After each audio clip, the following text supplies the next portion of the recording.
this is Joe. Welcome back to the channel. Mail call! Well, one of the big pastimes I have is actually writing letters. I am in a prolific correspondence with a number of people from around the world. I have gotten some really cool letters lately, just a few of them right here. I thought it would be a good time to do mail time. We haven't done mail time in a long time, and so I have like 9 or 10 letters that I'm going to be talking about, so stay tuned. So back in the late 1970s, when I was a young sailor in the U.S. Navy, getting mail was really important. You're away from family, loved ones, and they would sound out over the 1MC mail call, and that would be the sign that, of course, we knew the mail had arrived usually because the cargo aircraft had already landed and we could watch it on the Platt TV. So mail call, that's where mail call comes from, in case you're wondering. Well, this first letter we're going to cover comes from Italy. It comes from our friend Aldo Fedzi. This is, I think, maybe the first time he's written me. I can't remember. I think it is. Aldo writes a really nice letter. The first thing I was impressed by was the smoothness of the paper. This is a really high-quality paper. So he goes through 2 pages of letter, and on the second page, he shows me some cool typographical effects that he makes using the typewriter itself, like this italicized large font, using underscores and forward slashes on the typewriter, which is really cool. And then above here, he shows this kind of typographical effect that is called freggi in Italian, and it is kind of like a borders, just typographical decoration effects that you can do on typewriters, and then that gets us to the fantastic third page. That's right, the third page. So he gives us the entire alphabet using the forward slash and underscore symbols mostly. There's a few, like here, he's going to use the apostrophe, and like right here to make the vertical part of the X.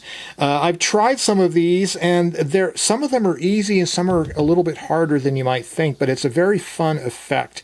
And then he gives more examples of freggi, and I've gone and done all of these, and these are really fun, especially when you're alternating red and black. The letter O and a colon alternating. There's a colon and a hyphen. There is the apostrophe and periods, and there's just like hyphens, different border effects. And I've gone ahead and practiced on my own some of his effects. So this was my practice of making the alphanumeric symbols. Then I did some of his, and I also come up with like some of my own, like, well, I was using pluses, alternating colors. I even got like pound symbols and exclamation marks. And then I kind of went into this whole thing of making faces. And it ended up down here, we kind of do using equal signs, periods, forward slash, underscores. You can make a face that's either listening with the mouth closed or speaking with the mouth open. So that gives the possibility of making cartoons with typographical characters. But getting back to Aldo's page, he does some really cool stuff here, like the snowflake thing with just pluses. Again, rows of different typographical symbols that all work together to make like borders and other kinds of effects that you can decorate your letters with, which I really think is a great idea. I like the way these periods alternate, even the alternating, overlapping red and black letter O's is a really nice effect. So this has been a lot of fun for me to go through, but I was reminded recently by our friend Matthew here in Albuquerque that there is an online book on the Internet Archive covering this whole topic of typographical symbols and other kinds of characters you can make. So this is the book Fun with Your Typewriter by Madge Romer, and this is on the Internet Archive. I'll put a link down below. And this is a great book, and as soon as you flip the cover here, you see, oh, look at the typography, look at the characters, like people, the cartoon characters, as well as typographic letters that you can do. So all of a sudden, this opens up an entire world of possibilities. So look at this. You have people characters, and it tells you how to make them. And look at all the different facial expressions, all the characters that this person came up with, Ethel, Waldo, etc. Look at that. You can do your own cartoons, and it's just page after page of this. I'm going to just go ahead and leave you with this, and you can go check it out on the Internet Archive. I'll leave the link down below. So next, I got a letter from Paulo from Portugal. I don't get too many letters from Portugal, and I like the Portuguese stamps. More about that later. So Paulo's letter comes with some really fun stuff in here. Well, first of all, let's look at the letter itself. We won't read the whole thing. He has some really cool typographical things, like he has some stamps here. Really neat stamp. So he types his letter on an Olivetti Studio 44, and he knows that I have a Studio 44, and he includes this photo of his.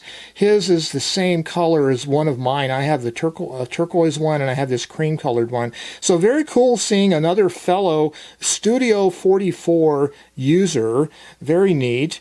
And on his third page of his letter, I should mention he has some cool stamps, some Portuguese stamps.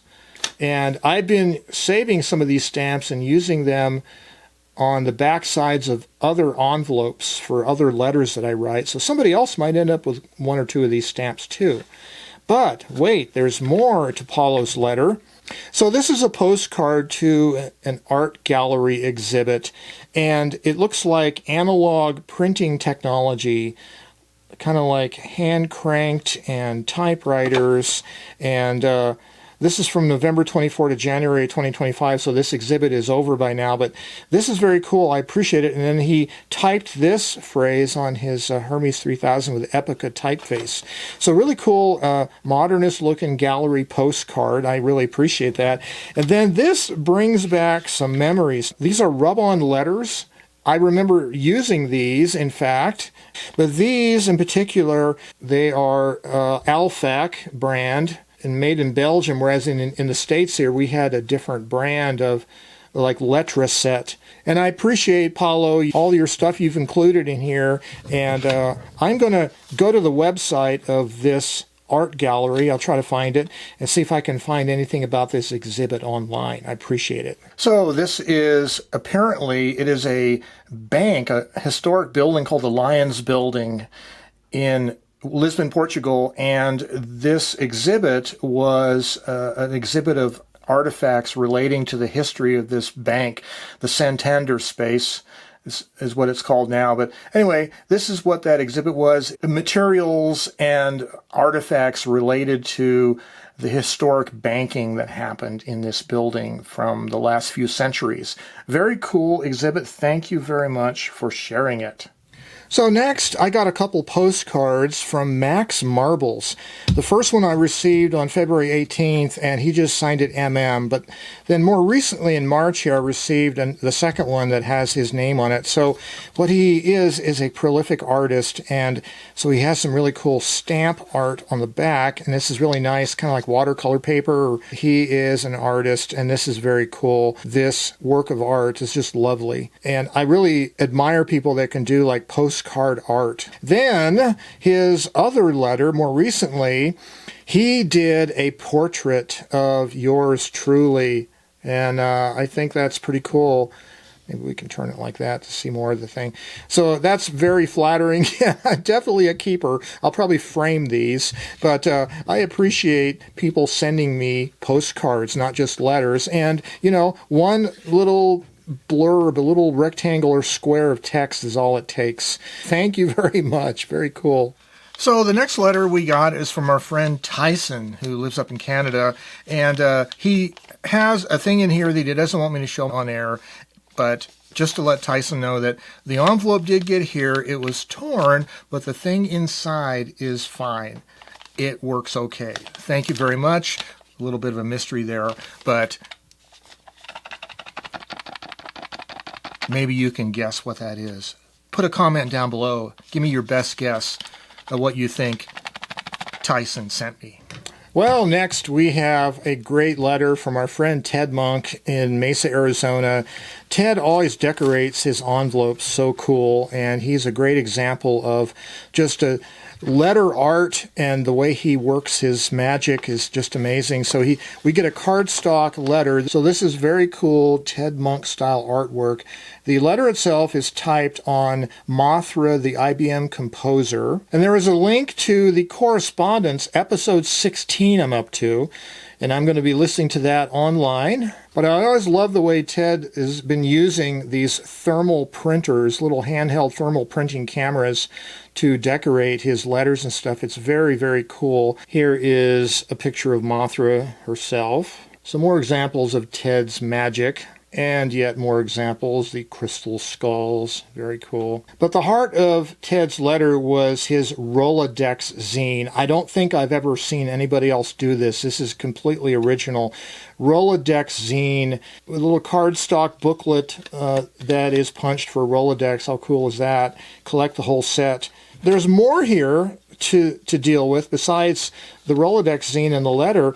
Is Ted has figured out how to take photographic images and run them through these thermal printers as very wide images that print in kind of a panoramic film strip method. And this is such a cool idea. I appreciate you, Ted, for sending me this letter. Very cool. Well, this next letter is not typewritten on a typewriter. It's printed from a computer. It's a paper letter, composed on a computer, printed on paper. But this is from my old Navy buddy, Paul. We served together in the late 1970s in the Navy. Paul's the guy that got me started in photography. We bought some camera gear together in Singapore in probably 1978 or 79. But Paul is a prolific photographer, and he sends me a homemade Christmas card, photographic-based Christmas card every year. This is the one from Christmas of 2024. Paul shoots digital and film, and I really love his work. He's very talented, and we've known each other for decades and decades, so I had to include this in here, that you can have long-term correspondence that goes back, what is that, since the late 70s? That is a long time. It tells you how old I am. But anyways, it's a blessing to having people still corresponding to you after all these years. It means I have not made too many people mad or angry, apparently. So that's a good thing. So this next letter is from my good buddy Irv. Irv is a prolific writer and traveler, and he has dropped by Albuquerque. We've had lunch together, and Irv is a railroading enthusiast, and what I love about Irv's letters is he often includes railroad-themed letterhead paper, and he's really prolific in collecting this letterhead paper. Let's see, show you here. There's this one, and of course, the Amtrak logo on that side of the letter. And then here is Pullman, Chicago's South Shore South Bend Railroad letterhead, very cool. Southern Pacific Transportation Company, Santa Fe Railroad, Ship and Travel Santa Fe all the way. And Transworld Airlines, the only sleeper service between New York and California. Such a blessing to get these in the mail. Thank you, Irv. Well, finally, we have a letter from Ivan Campos. Ivan is one of my faithful correspondents. He typed this on a 1929 Erica 5. He lives in Southern California, and he's also a film photographer, and I really appreciate this picture he sent me. This was shot on film, and I believe he might have processed the film himself. He says he does his own processing, so really cool photo. I really like this. Well, you get all kinds of pictures and all kinds of letters and all kinds of ephemera when you receive letters in the mail from people all around the world, and I am blessed. Thank you, Ivan. Well, I want to thank you very much for all the people that have been sending in cards and letters. I really appreciate it. I've been slowly catching up now. This is like a never-ending great problem to have, is a continual series of letters coming in and me sending them out, and that is fun. That's a lot of fun. If you're a typewriter collector, you want to have a reason to use your typewriter collection and maybe a number of different typewriters in your collection. Try them all out for typing different letters to different people or whatever. Being a prolific letter writer is a really great way to do it. And you also get to see how other people type their letters, what kind of envelopes they use, what kind of papers. Maybe they use custom letterheads. If you're a typewriter aficionado, you like typing, doing a letter writing project like this is a lot of fun. And as always, I wish you the very best. Stay creative and have yourselves a great day, and bye-bye for now.